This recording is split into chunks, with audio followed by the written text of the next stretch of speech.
Yashovardhan Azad, former IPS officer, joins us.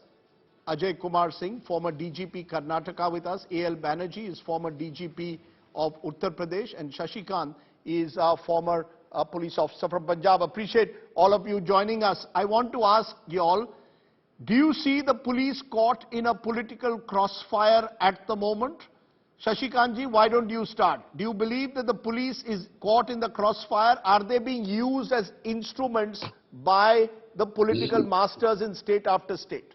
My one sentence reply, yes, 100%, and that's one of the most unfortunate developments that can be there. But can I do a follow-up to that, Shashi Kant ji? Hasn't that always been the case? Didn't Indira Gandhi during the emergency years, for example, use the police? Or is it that after 2014 it's become more brazen? Can we only blame this on the Modi regime? It's always been used. I can go back to Tamil Nadu. You remember how Jayalalitha sent the police at 2 a.m. to lift Karunanidhi bodily? Yes, it was always there, unfortunately, and day by day is just increasing. There have been so many commissions which have made various recommendations. There have been so many court verdicts, but unfortunately nothing appears to be nobody has taken any cognizance and these developments, and situation becomes worse day by day. Yes, it was always there, and I fear, it will always be there.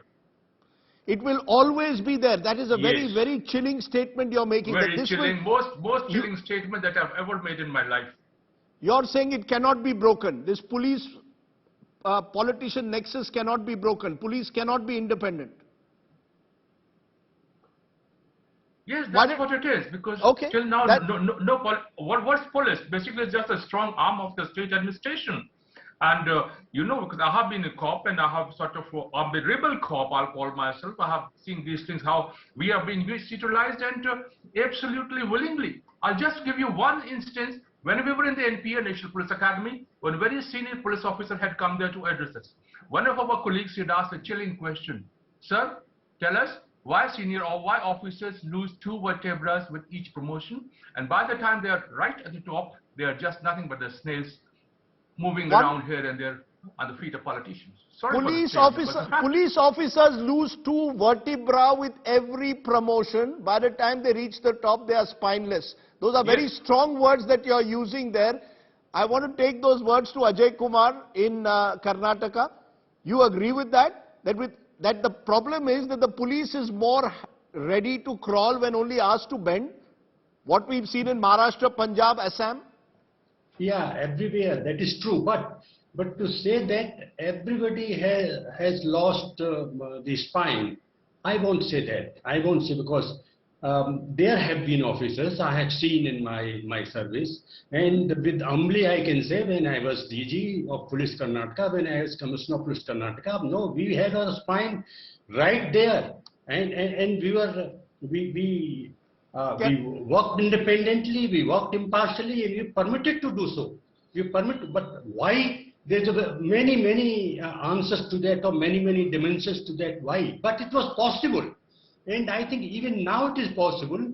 Can I suppress you to say this, that let's say whether it's the case of Jignesh Mevani, Assam police going at midnight and taking him to from Gujarat to Kokrajhar, whether it's the case of the Rana couple charged with sedition, or in the case of Tejinder Singh Bagga, he's picked up by the Punjab police from Delhi allegedly without proper court procedures. If I was the DG of the state or the person in charge, what can I tell my political boss who says, isko arrest karna hai, I want him to be arrested? I would say the police had to say, no, it cannot be done. It is illegal. They must say that.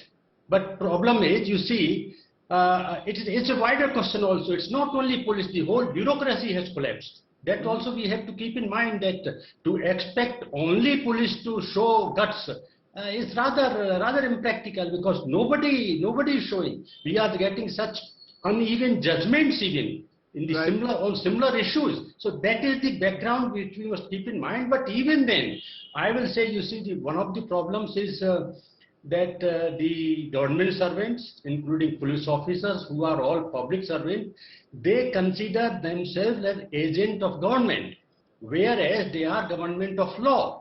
And because they consider themselves an agent of government, it very quickly degenerates into allegiance to the political party in power. That's what's happening all over the country.